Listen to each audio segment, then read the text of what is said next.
ମାରଣାସ୍ତ୍ରରେ ଭୁସି ଯୁବକଙ୍କୁ ହତ୍ୟା। ଗତକାଲି ଆଠମଲ୍ଲିକ ଅଞ୍ଚଳର କର୍ମାପୂଜାରେ ଏକ ଅଘଟଣ ଘଟିଯାଇଛି। କିଶୋର ନଗର ଅଞ୍ଚଳର ଦୁଇ ଜଣ ଯୁବକ ଆଠମଲ୍ଲିକ ସହରକୁ କର୍ମାପୂଜା ଦେଖି ଯାଇଥିଲେ। ଉଭୟ ହେଲେ ବାରସା ମିର୍ଥା ଏବଂ ତାଙ୍କର ମଉସା ଅନୁଗୁଳ ଅଞ୍ଚଳର ବାପୁନ ବେହେରା। ଉଭୟ ଆଠମଲ୍ଲିକ ଗାନ୍ଧୀଛକ ନିକଟରେ ଥିବା ବିଦେଶୀ ମଦ ଦୋକାନରେ ସନ୍ଧ୍ୟା ପ୍ରାୟ 7:30 ବେଳକୁ ଅଟକିଥିଲେ। ବାପୁନଙ୍କ ଅଭିଯୋଗ ଅନୁଯାୟୀ ସେ ତାଙ୍କ ପୁତୁରା ବାରସା ମଦ କିଣିବାକୁ ଟଙ୍କା ଦେଇ ନିକଟସ୍ଥ ଏକ ଚାଖଣା ଦୋକାନରେ ବସିଥିଲେ। ସେଠାରେ ପୂର୍ବରୁ ଉପସ୍ଥିତ ଥିବା କିଛି ଯୁବକ ତାଙ୍କୁ ଟଙ୍କା ମାଗିଥିଲେ।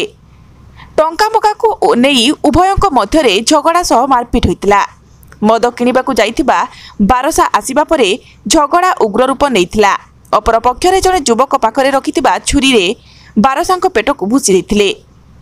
ପ୍ରାଣ ବିକଳରେ ସେ ଦୌଡ଼ି ପଳାଇ ଯାଉଥିବା ବେଳେ ସେମାନଙ୍କ ମଧ୍ୟରୁ ଅନ୍ୟ ଜଣେ ଯୁବକ ଏକ ଖାଲି ମଦ ବୋତଲରେ ମୁଣ୍ଡରେ ପିଟି ଦେଇଥିଲେ, ଯାହାଫଳରେ ବାରସା ରକ୍ତ ଜୁଡ଼ୁବୁଡ଼ୁ ହୋଇ ଜିଲ୍ଲା ମୁଖ୍ୟ ଚିକିତ୍ସାଳୟରେ ଭର୍ତ୍ତି ହୋଇଥିଲେ।